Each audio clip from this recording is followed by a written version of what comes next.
Happy new year వచ్చేసింది జోరుగా, hearty welcome చెప్పేద్దామా హాయిగా.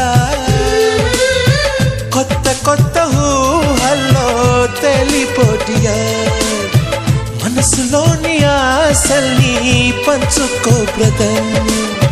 గుండెలోని భావాలు గుప్పుమన్న ఈ వేళ, కదిలల్లే కాలపు కన్నెకి టాటా చెప్పుదామా. జనవరితో అడుగులు వేస్తూ ముందుకి పోదామా.